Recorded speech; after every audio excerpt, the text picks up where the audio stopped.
Alam nyo ba, dito sa Binangonan, Rizal, may matatagpuan na isa sa mga pinakamagandang private villas. Welcome to City on a Hill. Each villa may sarili kang private pool, kaya siguradong enjoy ka sa staycation with comfort and privacy. At syempre, hindi mawawala ang stunning 360 view.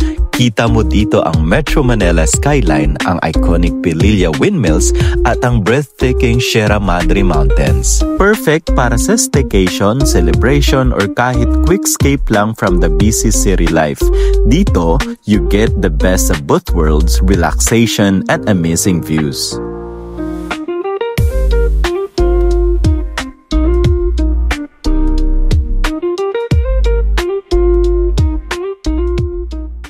Hi guys! Nandito naman tayo sa City on a Hill Private Villas. Dito pa rin ito sa Grace Hill.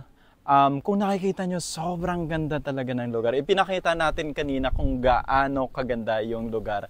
At grabe! Ang pinaka-amazing dito, kasi around the area, makikita talaga natin yung Manila Bay. Alam nyo, ito yung isa sa mga binibida ng lugar na ito. Kaya kung pumunta kayo dito, huwag nyong palagpasin na makita talaga yung sunset.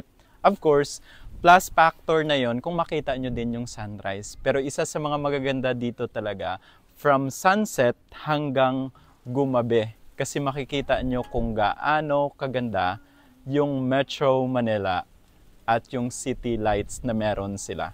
Guys, nandito naman tayo sa Zachary Villas. Isa ito sa mga ino-offer dito ng Top on a Hill dito sa mahabang parang sa Binangonan.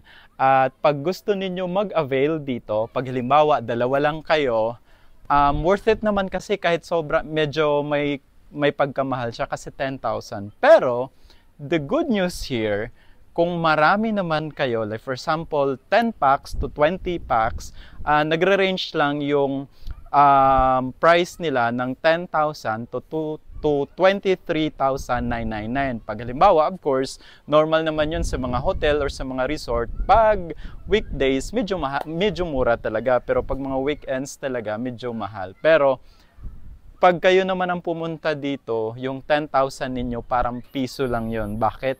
Sa sobrang ganda ng lugar at sa sobrang makikita mo talagang Metro Manila. Para ka dito nagdarna or nag-Superman na lumilipad ka sa tutok-tok ng bundok. Kasi sobrang ganda.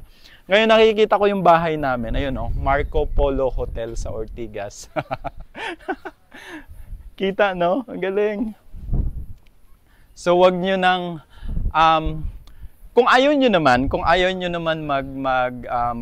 halimbawa mag-stay dito just to visit lang, pwede naman. Kasi meron dito yung meron sila ditong kainan, yung Grace Hill, na kung saan nag-o-offer din sila ng mga rice meal or mga pagkain na pwede ninyong i-enjoy habang pinapanood ang city lights at yung Manila Bay, na kung saan, grabe, kung iniisip ko talaga, pag halimbawa, yung mga bagong ka lang, hiwalay, 2 days pa lang sa jowa mo, pwede kang pumunta dito at sumigaw-sigaw. Walang aawat sa'yo.